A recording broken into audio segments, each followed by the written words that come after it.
So Ross, thanks for taking the time to be with us here. For everyone's purposes, Ross and Main Street Host have been gracious enough to sponsor our Buffalo Infringement piece titled Click Chamber, Buffalo Noir.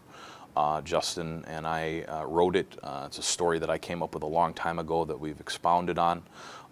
So Ross, I guess we just kind of wanted to know and to let the people know that might watch this, what appealed to you about sponsoring this? Why did Main Street Host decide to back us? What's the appeal to you?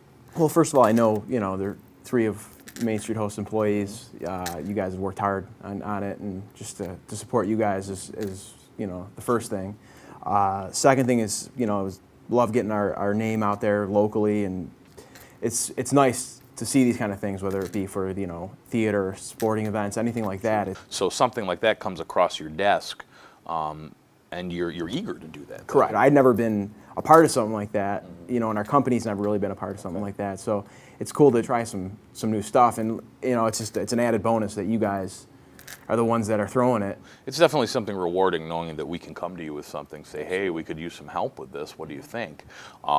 What maybe necessarily appealed to you specifically about this project? The combination of you guys, awesome employees, the fact that it's local, it supports Buffalo, those things there really made the decision to do sponsorship. Excellent. It really pleases us to help Main Street Host out, especially with, enhancing the brand, taking the name and putting it into a different segment of the community. Absolutely, that's the key. Just it's kind of cool. I'm sure people have asked, who's Main Street Host. And, oh yeah. And it's kind of good. I'm sure people are asking about your play here. It's a win-win, and we're glad that we could support you guys and help out.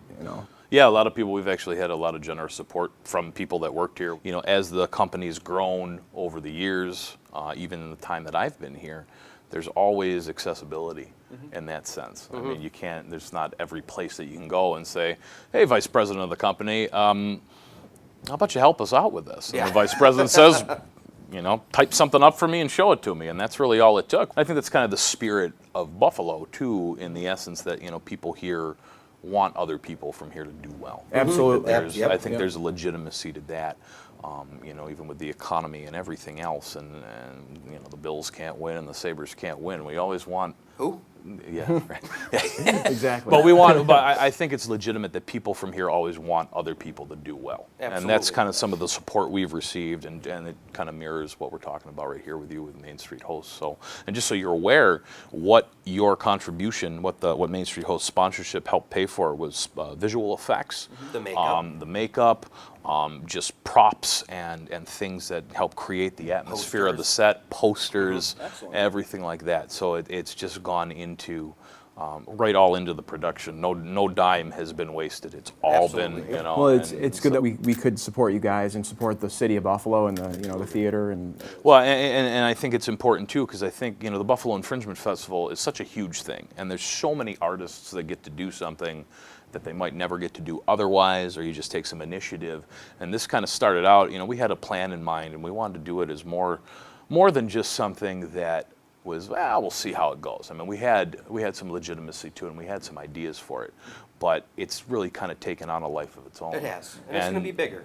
And some of that wouldn't have been possible without people helping us, friends, family, support, just like this. The Infringement Festival has 100 acts at any given time, on any given day. So I think it also is something good to show people that they don't have to worry about necessarily asking for help. I think it's something where maybe people feel that they have to do it on no budget, and they have to do it, I just have to kind of fly by the seat of our pants. I don't think you have to do that. I think we've shown that with a little bit of initiative. With people are willing to help. Yeah, people are always willing to help. Absolutely. So. It's good for a good cause and support our city, Excellent. So we got to just get you and the big guy to come see it. Yeah. That's we would love that. Yeah, that'd be awesome. Absolutely. Really you guys got it going on for the next week. Yeah, right? yeah, that's right. Yeah, we performed it last week, July 25th, 26th, and 27th. And then this week it's August 1st and 2nd, so it's Thursday and Friday. Thursday has an 8 o'clock show, and we had special requests, so we're doing a 10 p.m. show, so we'll call it our midnight show. And then Friday, we have an 8 o'clock show, and that closes it. So it's been great because it's been kind of like a mini run. We had one venue. We're doing it at the Alt Theater and the Pierce Arrow building. Yeah. And you know, that in and of itself is kind of cool because not everybody gets to have 6 shows in one place for this. So again, that's just kind of that legitimacy to everything that's going on. It's totally free. Donations are gratefully accepted, but it's just something to get out there and to workshop it a little bit and see what people think. So, Yeah. yeah, great.